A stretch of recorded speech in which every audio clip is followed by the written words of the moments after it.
ಮೊದಲಿಗೆ ಈ ರೀತಿ ಸ್ಯಾರಿನ ತಗೊಳ್ಬೇಕು. ಸ್ಯಾರಿನ ತಗೊಂಡು ಫಸ್ಟಿಗೆ ನಾವು ಯಾವ ಕಡೆ ಉಟ್ಕೊಳ್ತೀವಲ್ಲ ಆ ಕಡೆ ತಗೋಬೇಕು. ಆ ಕಡೆ ತಗೊಂಡು ಒಂದು ಅರ್ಧ ಮಾರಷ್ಟು ಈ ರೀತಿ ತಗೊಂಡು ಫೋಲ್ಡ್ ಮಾಡ್ಕೊಳ್ತಾ ಹೋಗಬೇಕು. ಅಂದರೆ ನಾವು ಸೆರಗನ್ನು ಯಾವ ರೀತಿ ತಗೊಳ್ತೀವಲ್ವಾ ಆ ರೀತಿ ತಗೊಳ್ತಾ ಹೋಗಬೇಕು. ಈ ರೀತಿ ಪ್ಲೀಟ್ಸ್ಗಳನ್ನ ಮಾಡ್ಕೊಳ್ತಾ ಹೋಗಬೇಕು. ಪ್ಲೀಟ್ಸ್ಗಳನ್ನ ಮಾಡುವಾಗ ನಿಮಗೆ ಕರೆಕ್ಟಾಗಿ ಎಷ್ಟು ಲೆಂತ್ ಬೇಕೋ ಅಷ್ಟು ಲೆಂತ್ ಕರೆಕ್ಟಾಗಿ ಮಾಡ್ಕೊಳ್ಳಿ. ಮಾಡಿಕೊಂಡು ಅದನ್ನು ವೇರಿಯೇಷನ್ ಆಗದೇ ಇರೋ ಥರ ಅಂದರೆ ಒಂದೇ ಲೆವೆಲಿಗೆ ಜೋಡಿಸ್ಕೊಂಡು ಈ ರೀತಿ ಮಾಡ್ಕೋಬೇಕು. ಮಾಡ್ಕೊಳ್ಳೋದ್ರಿಂದ ನೀವು ವೇರ್ ಮಾಡುವಾಗಲೂ ಕೂಡ ಲಕ್ಷ್ಮಿಗೆ ಚೆನ್ನಾಗಿ ಕಾಣಿಸುತ್ತೆ. ಮಾಡ್ಕೊಂಡಾದ ನಂತರ ಪಿನ್ ಮಾಡಿ, ಪಿನ್ ಆಗಲಿಲ್ಲ ಅಂದರೆ ಇಲ್ಲ ಕ್ಲಿಪ್ಪು ಆ ಥರ ಏನಾದರೂ ಯೂಸ್ ಮಾಡ್ಕೊಳ್ಳಿ. ನಾನಿಲ್ಲಿ ಪಿನ್ನನ್ನೇ ಯೂಸ್ ಮಾಡಿದ್ದೀನಿ. ಫಸ್ಟಿಗೆ ಇದು ಮಾಡಿದಾದಮೇಲೆ ನಂತರ ನೀವೇನು ಮಾಡಬೇಕಂದ್ರೆ ನೆಕ್ಸ್ಟ್ ಒಂದು ಅರ್ಧ ಮಾರಷ್ಟು ಸಾಕಾಗುತ್ತೆ. ಅರ್ಧ ಮಾರಷ್ಟು ನೀವು ಮಾಡಿಕೊಂಡ್ರೆ ಅದು ನಿಮಗೆ ಕೂರಿಸೋದಕ್ಕೆ ಕ್ಲಿಯರಾಗಿ ಆಗುತ್ತೆ, ಅಂದರೆ ಸಾಕಾಗುತ್ತೆ. ಈ ರೀತಿ ಪಿನ್ ಮಾಡ್ಕೊಬಿಡೋಣ. ನೆಕ್ಸ್ಟ್ ನೀವು ಅದೇ ರೀತಿ ಸೆರಗು ಕಡೆ, ಅಂದರೆ ಈಗ ಫಸ್ಟಿಗೆ ನಾವು ಉಡೋ ಕಡೆ ಆಯಿತು. ಈಗ ಸೆರಗು ಬರುತ್ತಲ್ಲ, ಆ ಸೆರಗಲ್ಲೂ ಕೂಡ ನೀವು ಸೇಮ್ ಅದೇ ರೀತಿ ಮಾಡ್ಕೋಬೇಕಾಗತ್ತೆ.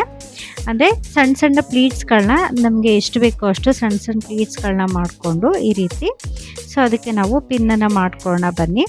ಈ ರೀತಿ ಮಾಡ್ಕೊಳ್ಳೋದ್ರಿಂದ ನಿಮಗೆ ಸ್ವಲ್ಪ ಡಿಫ್ರೆಂಟಾಗೂ ಇರುತ್ತೆ, ಲಕ್ಷ್ಮಿಗೆ ಉಡಿಸಿದಾಗ ಚೆನ್ನಾಗೂ ಕಾಣಿಸುತ್ತೆ. ಚೆನ್ನಾಗಿ ಕಾಣಿಸೋದ್ರಿಂದ ನಮಗೆ ನೆಕ್ಸ್ಟು ಬೇರೆ ಥರ ಅಲಂಕಾರಗಳು ಕೂಡ ಚೆನ್ನಾಗಿ ಮಾಡ್ಕೋಬೋದು. ಈ ರೀತಿ ಪಿನ್ಗಳನ್ನು ಮಾಡ್ಕೊಳ್ಳೋಣ. ಈ ರೀತಿ ಪಿನ್ಗಳನ್ನ ಮಾಡಿಕೊಂಡು ಆ ಕಡೆ ಅರ್ಧ ಮಾರು ಈ ಕಡೆ ಅರ್ಧ ಮಾರು ಸಾಕಾಗುತ್ತೆ ನಿಮಗೆ. ಲೆವೆಲಾಗಿ ಅಂದರೆ ಒಂದೇ ಇದರಲ್ಲಿ ಲೆವೆಲಲ್ಲಿ ಜೋಡಿಸ್ಕೊಳ್ಳಿ. ಪ್ಲೀಟ್ಸ್ಗಳನ್ನ ಆಗ ಚೆನ್ನಾಗಿ ಕೂರುತ್ತೆ ನಿಮಗೆ.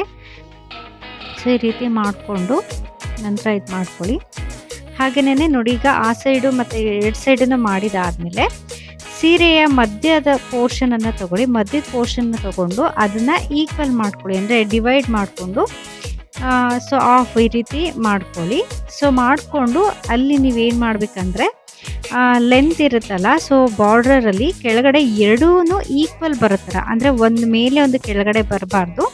ರೀತಿ ಈಕ್ವಲ್ ಬರೋ ಥರ ಮಾಡಿಕೊಂಡು ಅದಕ್ಕೆ ನೀವು ಪಿನ್ ಅಥವಾ ಗುಂಡು ಪಿನ್ಗಳನ್ನು ಯೂಸ್ ಮಾಡಿಕೊಂಡು ಸ್ವಲ್ಪ ಸಮ ಬರೋ ಥರ ಮಾಡ್ಕೊಳ್ಳಿ. ಯಾಕೆಂದರೆ ನೆರಿಗೆ ಹಿಡಿಯುವಾಗ ನಿಮಗೆ ಅದು ಸ್ವಲ್ಪ ವೇರಿಯೇಷನ್ ಆಗೋ ಚಾನ್ಸಸ್ ಜಾಸ್ತಿ ಇರುತ್ತೆ. ಹಾಗಾಗಿ ನೀವು ಆ ರೀತಿ ಮಾಡಿಕೊಂಡು ಗುಂಡು ಪಿನ್ ಅಥವಾ ಪಿನ್ ಯೂಸ್ ಮಾಡೋದ್ರಿಂದ ಏನಾಗುತ್ತೆ, ನಿಮಗೆ ಒಂದೇ ಲೆವೆಲಿಗೆ ಬರುತ್ತೆ. ಈ ರೀತಿ ಮಾಡ್ಕೊಳ್ಳಿ. ಅಂದರೆ ಆಫ್ ಸ್ಯಾರಿ ಥರ ನಿಮಗೆ ಚೆನ್ನಾಗಿ ಉಡಿಸ್ಬೋದು ಲಕ್ಷ್ಮಿಗೆ. ಹಾಗಾಗಿ ಈ ರೀತಿ ಟ್ರಿಕ್ಸ್ಗಳನ್ನ ಯೂಸ್ ಮಾಡ್ಕೊಳ್ಳಿ.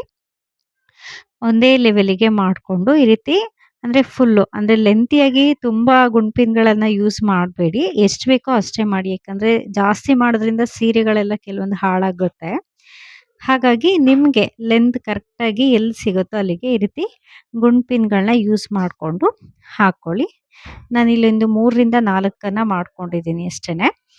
ಈಗ ನೋಡಿ, ನಾರ್ಮಲ್ ಆಗಿ ನೆರಿಗೆಗಳನ್ನು ಹೇಗೆ ಹಿಡಿತೀರೋ ನೀವು ಅದೇ ರೀತಿ ಇಟ್ಕೊಳ್ತಾ ಹೋಗಿ. ನೀವು ಅದನ್ನು ಕೆಳಗಡೆ ಇಟ್ಬಿಟ್ಟು ಮಾಡ್ಕೋಬೋದು. ಬಟ್ ನಾನು ಕೈಯಲ್ಲೇ ತೆಗೆದು ತೋರಿಸ್ತಾ ಇದ್ದೀನಿ, ಅಂದರೆ ಬೇಗ ಆಗುತ್ತೆ ಅಂತ ಹೇಳಿ. ಜಸ್ಟ್ ಈ ರೀತಿ ನಿಮಗೆ ಎಷ್ಟು ಪ್ಲೀಟ್ಸ್ ಬರುತ್ತೋ ಆದಷ್ಟು ನಾರ್ಮಲಾಗಿ ಇಡಿ, ತುಂಬ ದೊಡ್ಡದಾಗಿ ಇಡೋದಕ್ಕೆ ಹೋಗಬೇಡಿ. ಯಾಕಂದರೆ ಪ್ಲೀಟ್ಸ್ ಸ್ವಲ್ಪ ಸಣ್ಣ ಇಟ್ಟಾಗ ಜಾಸ್ತಿ ಸಿಗುತ್ತೆ. ಲಕ್ಷ್ಮಿಗೆ ನಿಮಗೆ ಉಡಿಸುವಾಗಲೂ ಕೂಡ ಪ್ಲೀಟ್ಸ್ ಜಾಸ್ತಿ ಬಂದರೆ ನೋಡೋದಕ್ಕೆ ತುಂಬ ಚೆನ್ನಾಗಿ ಕಾಣುತ್ತೆ ಅಂತ ಹೇಳಿ. ಆ ರೀತಿ ನೆರಿಗೆಗಳನ್ನ ಪ್ಲೀಟ್ಸ್ಗಳನ್ನ ತೆಗೆದು ನಂತರ ಅದನ್ನು ಒಂದೇ ಲೆವೆಲಿಗೆ ಜೋಡಿಸ್ಕೊಳ್ಳಿ. ಒಂದೇ ಲೆವೆಲಿಗೆ ಜೋಡಿಸ್ಕೊಳ್ಳೋದ್ರಿಂದ ಕೆಳಗಡೆ ನಿಮಗೆ ಚೆನ್ನಾಗಿ ಕಾಣುತ್ತೆ. ಇಲ್ಲ ಮೇಲೊಂದು ಕೆಳಗೊಂದು ಇದ್ದರೆ ಸ್ವಲ್ಪ ನೋಡೋದಕ್ಕೆ ನಿಮಗೆ ಲೆವೆಲ್ ಕೂಡ ಸಿಗೋದಿಲ್ಲ. ಹಾಗಾಗಿ ಒಂದೇ ಲೆವೆಲಿಗೆ ಮಾಡಿಕೊಂಡು ನೆರಿಗೆಗಳನ್ನೆಲ್ಲ ಈಗ ನೀಟಾಗಿ ಇದು ಮಾಡ್ಕೊಳ್ಳಿ, ಅಂದರೆ ಒಂದೇ ರೀತಿ ಜೋಡಿಸ್ಕೊಂಡು. ನೋಡಿ ಈ ರೀತಿ ಚೆನ್ನಾಗಿ ಬರುತ್ತೆ. ಚೆನ್ನಾಗಿ ಬಂದಮೇಲೆ ಇದನ್ನು ಸೈಡಿಗೆ ಎತ್ತಿಟ್ಕೊಳ್ಳೋಣ ಈಗ. ಇದಾದಮೇಲೆ ನೆಕ್ಸ್ಟ್ ನಾವೇನು ಮಾಡಬೇಕಂದ್ರೆ ಕೈಗಳನ್ನ ರೆಡಿ ಮಾಡ್ಕೊಳ್ಳೋಣ. ಕೈ ಅಂದರೆ ಬ್ಲೌಸ್ ಪೀಸನ್ನು ಇಟ್ಕೊಂಡು ನೋಡಿ ಈ ರೀತಿ ಸಿಂಪಲ್ಲಾಗಿ ಫೋಲ್ಡ್ ಮಾಡ್ಕೊಳ್ಳಿ. ಅಂದರೆ ಬಾರ್ಡರು ಕೆಳಗಡೆ ಬರಬೇಕು. ಕೆಳಗೆ ಬಂದಾಗ ನೀವು ಕೈಗೆ ಈ ರೀತಿ ಸುತ್ಕೊಂಡಾಗ ಬಾರ್ಡರು ಕೈಗೆ ಕರೆಕ್ಟಾಗಿ ಕೂರುತ್ತೆ. ಅಂದರೆ ನಾರ್ಮಲ್ ಆಗಿ ಬ್ಲೌಸ್ನ ನಾವೇನು ಇದು ಮಾಡ್ತೀವಲ್ಲ, ಆ ರೀತಿ ಬರುತ್ತೆ. ಈ ಕಡೆನೂ ಸೇಮ್ ಹಾಗೆ ಮಾಡಿ ಒಂದು 2 ರೌಂಡು ಸುತ್ಕೊಳ್ಳಿ ನೀಟಾಗಿ, ಚೆನ್ನಾಗಿ ಕೂರುತ್ತೆ. ಆ ರೀತಿ ಅಂದರೆ ಸುತ್ತಬಿಟ್ಟು ಅದಕ್ಕೆ ನೀವು ಗುಂಡು ಪಿನ್ಗಳನ್ನ ಆ್ಯಡ್ ಮಾಡ್ಕೊಳ್ಳಿ. ಗುಂಡು ಪಿನ್ ಯೂಸ್ ಮಾಡೋದ್ರಿಂದ ನಿಮಗೆ ಚೆನ್ನಾಗಿ ಕೂರುತ್ತೆ, ಅಂದರೆ ಅದರಲ್ಲಿ ಕೈಗಳೆಲ್ಲ ತುಂಬ ಚೆನ್ನಾಗಿ ಕೂರುತ್ತೆ. ಆ ರೀತಿ ಮಾಡ್ಕೊಳ್ಳಿ. ನೋಡಿ ಈಗ ಚೆನ್ನಾಗಾಯ್ತು ಬ್ಲೌಸ್ ಆಯ್ತು. ಈಗ ಬನ್ನಿ ಹೇಗ್ ಮಾಡೋದಂತ ನೋಡೋಣ. ಜಸ್ಟ್ ನಾನು ಒಂದೇ ಒಂದು ಇದನ್ನ ಯೂಸ್ ಮಾಡ್ಕೊಂಡಿದ್ದೀನಿ. ಅಂದ್ರೆ ಒಂದು ಬಾಕ್ಸನ್ನ ಇಟ್ಕೊಂಡು, ಅದ್ರ ಮೇಲೆ ನೀವೇನ್ ಮಾಡ್ತೀರಾ ಅಂದ್ರೆ ನೆರಿಗೆಗಳನ್ನ ಇಟ್ಕೊಳ್ಳಿ. ಈ ಯಾವುದೇ ರೀತಿ ನೀವು ದಾರವನ್ನ ಕಟ್ಟಿ ಮಾಡ್ಬೇಕು ಅನ್ನೋದೇನಿಲ್ಲ. ಜಸ್ಟು ನಿಮ್ಗೆ ಅದ್ರ ಮೇಲೆ ಅಂದ್ರೆ ಕೂರ್ಸಿ ಅದ್ರೊಳಗಡೆಗೆ ನೀವು ಮಾಡ್ಕೊಂಡು ಸ್ವಲ್ಪ ಸ್ವಲ್ಪನೇ ನೆರಿಗೆಗಳನ್ನ ತೆಗ್ದು ಪೂರ್ತಿ ಅಂದ್ರೆ ಬಾಕ್ಸ್ ಒಂದು ಮುಕ್ಕಾಲು ಭಾಗ ಕವರ್ ಆಗೋ ಥರ ನೀವು ಮಾಡ್ಕೊಳ್ಳಿ.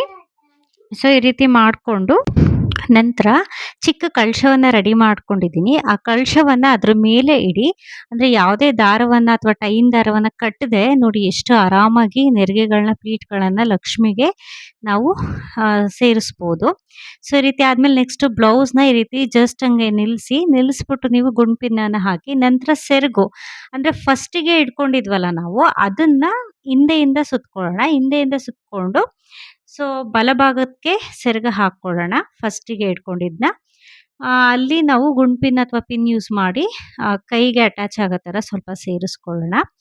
ಈ ರೀತಿ ಸ್ವಲ್ಪ ಒಂದು ಸ್ಟೈಲಿಶ್ ಆಗಿ ಬರುತ್ತೆ. ನಂತರ ಸೆರಗನ್ನ ಎಡಗಡೆ ಇದಿರುತ್ತಲ್ಲ ಅಲ್ಲಿಂದ ತಗೊಳ್ಳಿ. ತೆಗ್ದು ಮತ್ತೆ ಒಂದು ರೌಂಡ್ ಬಂದು ಎಡಕ್ಕೆನೆ ನೀವು ಹಾಕ್ಕೊಳ್ಳಿ.